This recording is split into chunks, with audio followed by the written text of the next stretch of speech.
Pokračujeme v vysílání z Pražského hradu, kde v projevu hovoří soudruh Leonid Brežněv. Na tribuně má generální tajemník ještě bojovný nástup. Ovšem v závěru reportáže se už projevuje lehká indispozice. Bratrské přátelství národů Sovětského svazu a Československa.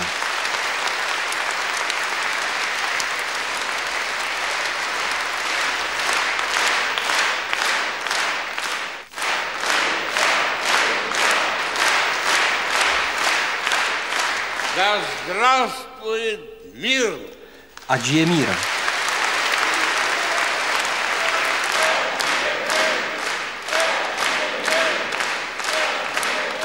Здравствует коммунизм! Ať žije komunismus.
Ano, velmi neobvyklá zkouška funkčnosti mikrofonu.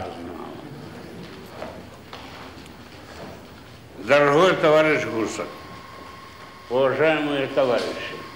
Návšteva našej stranickej a vládnej delegácie je pre mňa spojená ešte s tak milým poslaním, ako je odovzdanie Radu októbrovej revolúcie generálnemu tajomníkovi Ústredného výboru Komunistickej strany Československa, prezidentovi Československej socialistickej republiky, súdruhovi Gustávovi Husákovi.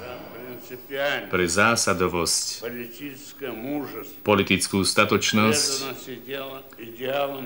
oddanosť ideálom marxizmu-leninizmu a pre dôslednú vernosť komunistickému súdružstvu. A máme ho za to radi.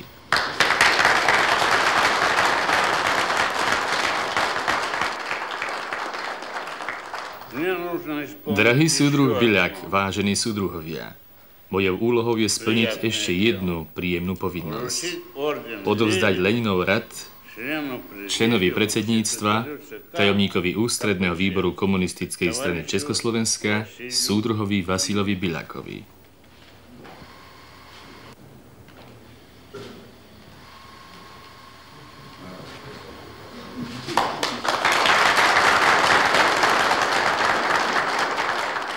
Jsme velmi šťastní, že při tak významné příležitosti, jako je pro československé komunisty a všechny pracující naší vlasti, návštěva stranické a vládní delegace Sovětského svazu, mohl splnit jednomyslné rozhodnutí nejvyšších stranických a státních orgánů Československa a předat vám, drahý Leonide Iljiči, jedno z nejvyšších a nejčestnějších československých vyznamenání, řád Klementa Gottwalda za budování socialistické vlasti.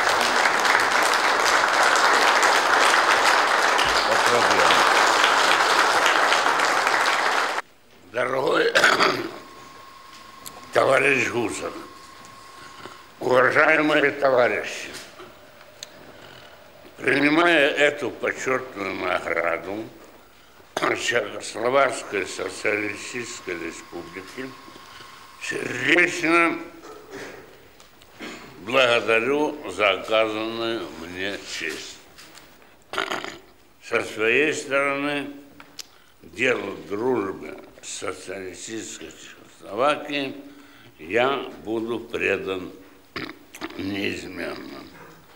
Еще раз большое спасибо за высокую награду.